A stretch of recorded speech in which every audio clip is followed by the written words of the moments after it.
Happy Monday, Tribe. Welcome to Monday Morning Happy Hour, the most important hour of the week. And before we jump in today, one of my favorite topics and favorite guests is going to join us today as I want to get more guests on here and things. And the topic for today is thoughts become things.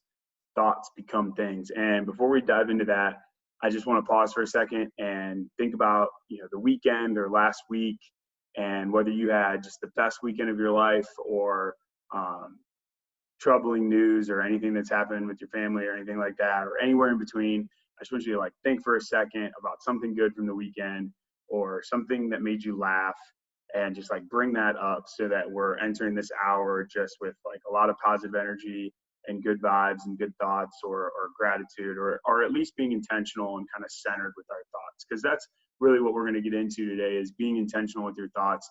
And I have our guest is a much bigger expert than I am on this topic, and so we're going to talk more about that. But as we jump into it, one of the things that I've always thought about whenever I'm trying to be intentional with my thoughts is, you see on here, Dumbledore. And for all my Harry Potter fans out there, sorry if I butcher this a little bit, but there's this part where they have the memories or whatever, and they can pull the memories out of their brain and they put them in that little thing to look at, and they can stick their head in and see it. Well, I know that sometimes when I'm having a limited belief or just not thinking as clearly as I want to be about something, or just have a thought clouding some of my judgments or anything like that, someone told me the trick one time to literally pretend like I can grab that thought in my brain and pull it out slow and release it. And whether you just release it or you throw it on the ground and stomp on it, whatever, it's up to you. But even just doing it just now, I could totally feel that happening. So I encourage you guys to practice that real quick. I know it sounds crazy, but I'm going to do it too. And it's literally just pulling that negative thought or limiting belief out of your brain, bringing it to the forefront of your mind, and then pulling it out. And so I'm going to do it with you right now. Think of one. We all have a lot to choose from. At least I do.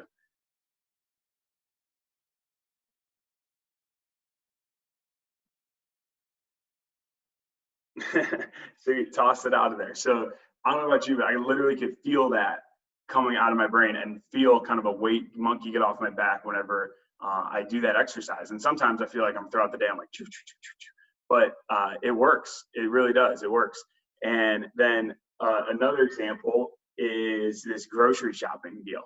And I've explained this to people in the past, and some of them don't get it. So hopefully I'll explain it better today, and that you guys can vibe with this. But you ever go into the grocery store and you know how all of the unhealthy options or things that are just bad for you, whatever, are always right when you walk in. Right when you walk in, it's all the chips.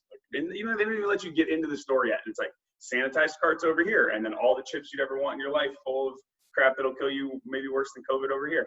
And so all the stuff that they want you to buy, and the marketing and all of that, the stuff that is right in the eye level stuff throughout the grocery store, that's from here to here, eye level, as you're walking through the aisles, is all the crap.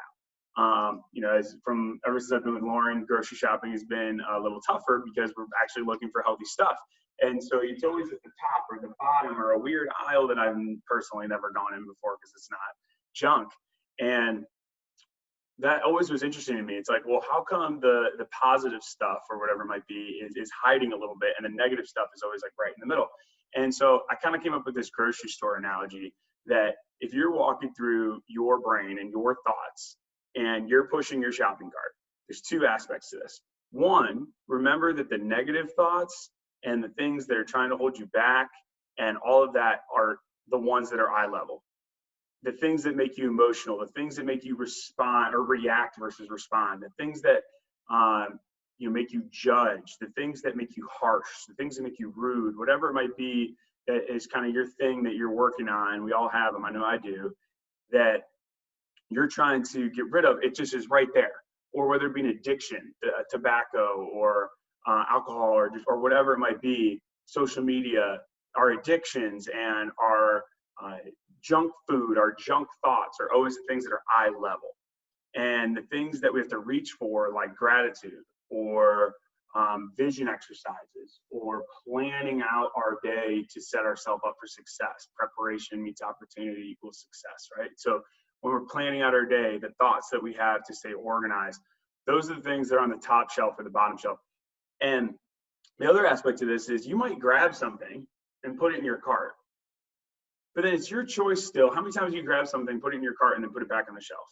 Or they rung it up and they said, oh, this, and you're like, that costs this much? I thought there was a coupon, right? So sometimes something that makes it in your cart doesn't always make it into your car or bag when you leave and check out. And sometimes that could be the really great thing you were striving for that you wanted to go after, and then you got bashful about it and decided to put it back. You put your hopes back on the shelf. Or it could be something that maybe it was a limiting belief or a fear that you had in your cart that you get every time at the grocery store, because they're like like, what did I have over the weekend? We had a party, and it was a themed party for a 2-year-old. It was zoo themed, and they had zebra cakes there, and I was like smashing zebra cakes, like so good. And so what are your zebra cake thoughts? What are your zebra cake thoughts? And maybe you had those in there because you get them every time. But then one day you decided you were in the checkout aisle and you decided to put them back. Or, they rung up that time and they raised the price. And when I say raise the price, that could be the cost of what it has on your life, right? So what are you choosing to put in your cart? How much effort are you taking to actually put in your cart what you desire and what's good for you?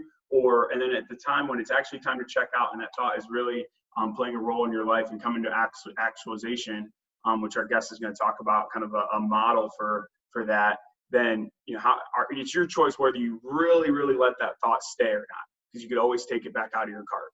Even if you got it last time, the next time you go grocery shopping, you can make sure it's not on the list.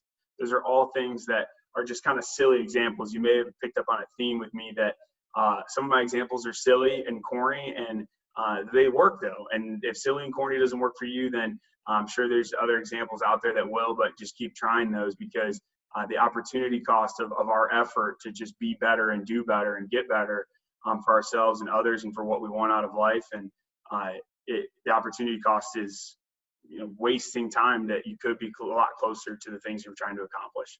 And so that being said, I'm going to get into our special guest today. Very, very, very, very special to all of you, but especially to me. And that is my fiance, Lauren Nanny. And Lauren is a certified life coach. She got certified beginning of the year and has been doing it for longer than that. But over the last 6 months or so, has really been focusing with her clients on what they're thinking about and how they become the best versions of themselves and live a life by design and not by default. And she's going to talk about some really good things in here. So Lauren, you want to jump in? Sort of super technical workspace we got going on here. What's up, everybody? Monday Morning Tribe. Thanks for having me. Yeah, absolutely. So got some questions for you, Miss Lauren. And so the concept thoughts become things that you really inspired that for today. So how did thoughts become things really first come into your life, and how has it been important to you then and now? So it all started back in like 2011, I think. And I was visiting my cousin in LA, and he was like, we just have to think about finding a good parking spot and we'll find one. And I was like, what is this sorcery? Long story short, turns out there was a book called The Secret, and it talks all about like law of attraction and how literally what you think about appears in your life. And so from that moment, or it wasn't actually that moment, it was probably about a year later, I started getting into bodybuilding, working out more, and that stuff will just try you mentally. So I needed a channel, I needed to go deep, and I needed to figure out a way to deal with my thoughts while trying to stay on track. And from that moment, I feel like I read all the books I could on it. I listened to YouTubes, I listened to podcasts, like anything I could get my hands on, because it's so truly helpful. Because once you have a good grasp on it and you start to notice how your thoughts impact you, you see when you're off track, because you can feel it so much more quickly. So once you get the juice, you want to keep going with it. That makes sense. Thank you. Mm-hmm. Now we even have this thing where whenever we get a good parking spot, I have no idea where it came from. We call it princess parking. I don't know where that one came from, but then, so in terms of actually trying to execute day by day, I know you've learned a lot through your training and certifications and everything. What's like a tactical way for people to really transfer like their environment or whatever circumstances they find themselves into to really transfer that to the actions or the results that they want? So I learned this from Brooke Castillo, and it's called The Model. And she's a top coach as well. But I studied it probably when I've listened to her podcast, I follow her on YouTube, and it's really just this, it's this model. So what you do is you put C for circumstance, T for thoughts, F for feelings, A for action, and then R for result. Just say that one more time. So it's circumstance, thoughts, feelings, actions, results. And the whole idea here is that you look at something neutral, like can be proved in a court of law, like that's a pen, that's a piece of paper. And then you take notice of the thought that you have about it. And then how that thought creates a feeling. And then from that feeling place, what kind of action or inaction do you take? And then you produce a result. And that result usually proves your initial thought. So like the best example I always think of is around working out. Like I'm sure we all have some health and related fitness goal. And the circumstance is just like going to the gym. It's neutral, like it really has no meaning unless you give it meaning, and it's just the gym. And then your thought could be, I can't do it, or it's not going to make a difference. And then you feel bad about yourself, and you feel down, and you feel low. You're in this low energy state. And then what kind of action do you take from that place? And sometimes it's inaction. Maybe you don't end up going based on this thought you had about something neutral. And the result is you don't hit your goal for that week. You don't hit your goal next month, which proves your initial thought that this isn't going to make a difference. So it's like we kind of just like live into these stories that we've created. So then to make it work for you is you just choose a more empowering thought. And it's not necessarily the most believable thought. You know, it's not, or I shouldn't say believable, not necessarily the most positive thought. It's not just like a feel good kind of thing. It's more so, can you believe what you're going to tell yourself so your body believes it? You know, so it's maybe like, I can do this today. It's not, I'm going to kill this workout, I'm going to kill this diet for 4 months, but I could do this today. And then from that place, like, how do you feel? And then what action do you take? And what result do you produce? And then you just want to start catching those thoughts. You ever catch yourself driving in a car, daydreaming, or you're in the shower daydreaming, and before you know it, your heart's like pounding out of your chest, you're all worked up, but nothing really changed. You were just creating pictures and images and stories in your head. So it's like, let's make these stories and these pictures work for you versus against you. Wow. Does that make sense? Yeah. I mean, for me, I've heard you go through that before, but I never really thought about it from like the emotion to inaction. Mm-hmm. Like sometimes that can be tough too. It's not even just like what action, but what being created from an inaction type thing. Right. And sometimes that could be even more like limiting or detrimental. Yeah. So speaking of limited beliefs, a couple more questions for you. So like, I know a lot of successful people, they get a lot of momentum going, and they just feel like everything's clicking, and then all of a sudden there's a setback. And we talked about that a little bit last time with Norm Weston. And just when you get that setback or have those limiting thoughts that creep back up and seem like they're gaining strength against you now that you've started on your journey of what you've decided for your life. So can you talk about how to handle some of those limited beliefs and thoughts there? Yes. So I don't know where I found this or when I found this, but I really like it. And it's called the tabletop method. And the whole idea is that these limiting beliefs have supporting evidence somehow throughout life.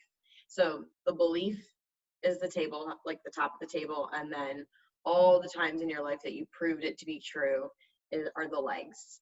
So what you want to do is you want to make those legs weaker. You know, we want to shake them up a bit. And so you find the belief that is like holding you back. You replace it with a more empowering belief. Same thought here, doesn't have to be the most positive one, but it can be, but just something that you're going to believe. And then you go through and you add supporting evidence for how this new belief is true. And you have to add as much as you can, as small of evidence as you can find, because this new belief might be harder for you if your old belief has been around for so long. So you want to gather all the evidence that you can for your new belief, And then you want to go back and you want to look at the evidence that you gave your limiting belief. And how could that be untrue?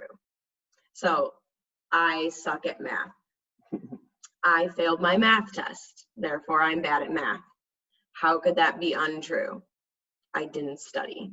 So to notice like how we start to connect things. So just because I failed my math test, that means I'm bad at math. Like might have meant that I didn't do well on that test. Does that define me overall? And like how often do we let just some stories become like who we are? So we really want to go in, replace that belief with something empowering, and then create all the evidence that we can, pull it from anywhere, of why this new belief is true. I love that. It works too. Mm-hmm. It does. Well, thank you for all this. It's been super awesome. I know that you have a couple more things you want to talk about. And as you're doing so, tell us about kind of these classes and perspective. I know we joke about this a lot, but it's real stuff. And then describe a little bit more about just like your coaching and who you're coaching and how that works to have a conversation or anything like that. For sure. So the classes, I have literally, this has been so, what's the word, relevant in my life currently. And it's more so just like, how are you going to see the world today? What glasses are you going to put on? Who are you going to show up as? You know, I can look out the window and I could say, like, oh my God, like it's another sunny day if I hate the sun. And then I could look out and be like, oh my God, it's another great summer day. And it's truly, like literally, like truly just like how you're choosing to see it. And it's very much so like living into the beliefs that you have about the world. And it's like, how could we change this? How could we change how we see ourselves? Maybe you have some self-confidence issues. How does that competent person look to you? What are they doing? How are they acting? Just put on those glasses that they're like, let's just try it out. Let's see what they're doing. And I'm going to see the world how I believe that confident person sees the world if I struggle with confidence. And the best part is you can always just take them off. It's not scary. It's just see that it's really just a choice. And then we have to go in and like rework the thoughts. But I love them. And it's seriously been so helpful. Am I going to see this as like a negative or am I going to see it as an opportunity? And then go ahead, sorry. Go ahead. I was going to say, just I've had a professor, Param at BW, one of the most impactful human beings I've ever been around in my life. And he gave this example one time, and he talked about just with the limiting beliefs too. And if you're looking through the perspective or the lens of a limiting belief, it's like, okay, well, if you have this limiting belief about your physical fitness, and if you have this limiting belief about your confidence in what you do, and then you have this limiting belief in how you communicate with others, it's like, well, okay, so you put all your limiting beliefs on before you go out for the day, and now you're expected to go succeed in different areas of your life at once. It's like, how I might not even make it to the elevator with these glasses on, right? So it just is a powerful tool to realize, you know, what lenses are we creating, and how much faster would we do the things we want to do or say we're going to do if we didn't have these things holding us back.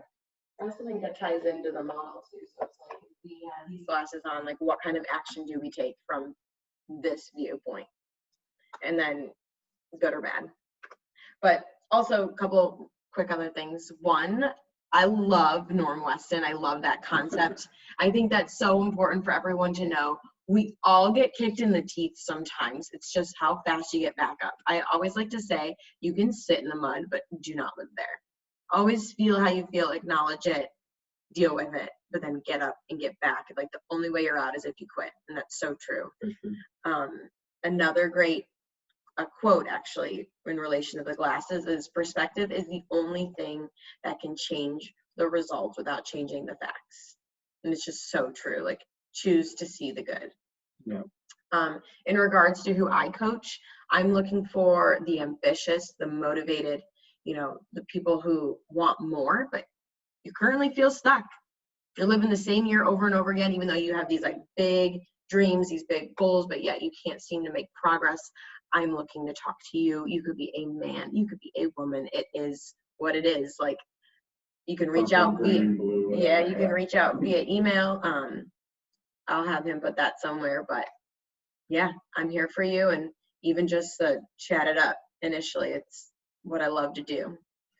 Great. Thank you, Lauren. You're welcome. And Lauren also helped with some of the prompts for today. So for the journal prompts, it was to think of an example of a negative thought that was untrue that has spiraled your mood.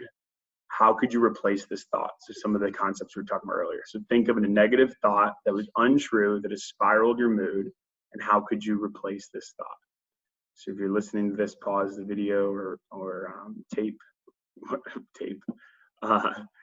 And then the next one is, what are 3 things that you were grateful for so far this year? So kind of an OG journal prompt, always important. What are 3 things that you were grateful for this year? And the last one is, what glasses will you be wearing today? Choose what lens you're looking through today to create the reality that's your life.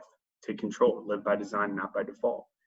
As a reminder, the remaining time this morning should be spent doing things that you personally feel you need to complete this hour in order to kick off your week in the most desirable way possible for you. So whether that involves meditation, or whether that involves some stretching or a workout, or more journaling, or communicating with a friend or loved one, or completing a task that you've been meaning to do. All of those are things that are activating that productivity system in your brain and getting things done and checking off your list. But it could also mean putting the list to the side and just being with yourself for a little bit longer this morning before you get your week in hustle and bustle going. So a reminder to finish this hour with some personal time in the way that you see most fit. And thank you for joining us again today. We will see you next Monday. Make today great.